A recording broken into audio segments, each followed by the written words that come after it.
Денеска сме тука во Дебармало да објавиме дека ја започнуваме акцијата за субвенционирање на нови енергетски ефикасни фасади, кои што беа предвидени во нашата програма и во буџетот на општина Центар.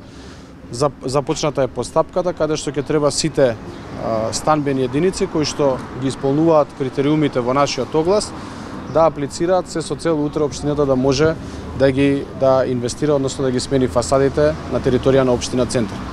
Имаме предвидено средства во таа програма во буџетот и се надевам дека сите граѓани кои што имаат подстарени фасади, односно фасади кои што не можат сами да ги обноват, ние како општина ќе излеземе во пресрет. Акцијата е започната од 15 април и ќе трае се до 30 април пријавувањето, потоа комисијата ќе одлучи кои фасади ќе се прават и понатака ќе започнеме со нивната реконструкција од која ќе бидат готови проектите.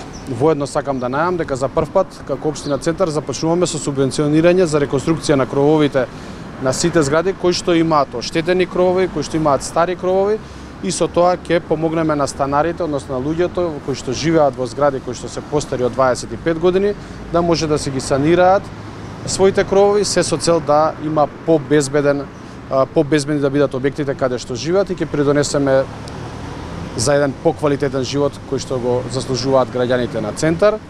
Зградите што ги правиме ќе бидат во идентичен стил кој што ќе ги наследиме, истите бои кои што се отслика за малата каде што ќе бидат одредените зафати, нема да се практикува барок или нешто кое што против кое што се боревме во изминатиот период, него ќе бидат енергетски ефикасни фасади, идентични какви што биле претходно на зградите.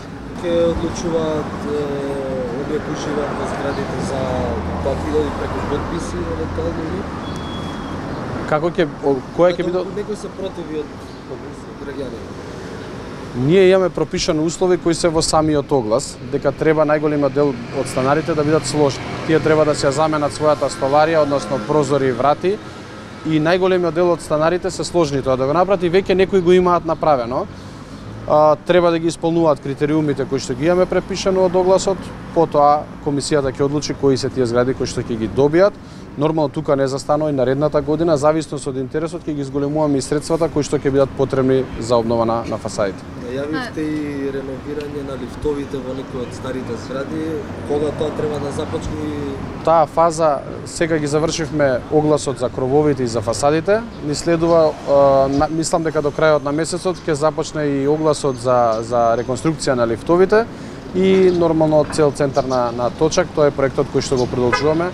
До крајот на месецот, односно почетокот на мај, ќе бидат објавени тие огласи.